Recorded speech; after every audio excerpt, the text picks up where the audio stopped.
Республиканский бюджет Чувашской Республики на 2018 и на плановый период 2019 и 2020 годов. Этот основной вопрос рассматривали сегодня в ходе 15-й сессии Государственного совета. Доходы республиканского бюджета прогнозируются в 2018 году 43 миллиарда рублей, в 2019 – 38 и в 2020 – 40 миллиардов рублей. Большинство собственных доходов в плановый период придут на налоги, порядка 97% ежегодно. Расходы в объемах 42,9 миллиардов за 3 года. Майские указы президента Владимира Путина необходимо выполнить в полном объеме. С 1 января 2018 года зарплаты бюджетников вырастут на 4%. Особое внимание будет уделено обеспечению показателей достижения индикаторов роста заработной платы работникам бюджетной сферы.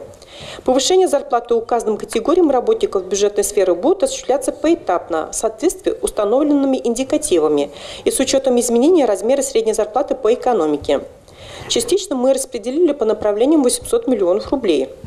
Также на эти цели в 2018 году предусмотрены средства в резервном фонде Чувашской Республики. На социально-культурную сферу направят 12 миллиардов рублей. Такую же сумму получит образование. Наибольший удельный вес в структуре расходов занимают расходы на образование. Это 29,3% от общего объема расходов.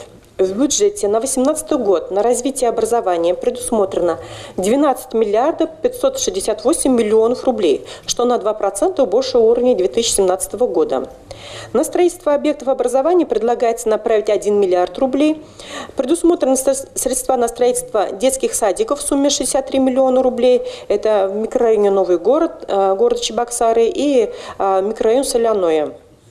1 миллиард рублей предусмотрено на строительство 5 школ. Из них 4 школы – это по городу Чебоксары. Город Канаш получит все суммы по программе «Моногород», которые пойдут на создание индустриального парка, очистных сооружений, автодороги «Аниш». Доходы жилищно-коммунального хозяйства планируются в размере 900 миллионов рублей. На дороги направят 3 миллиарда, более 3 миллиардов получит и здравоохранение. По законопроекту также выступила председатель контрольно-счетной палаты Светлана Аристова. После часового обсуждения бюджета его в первом чтении приняли большинством голосов. Олеся Григорьева, Павел Шевченко, Чебоксары.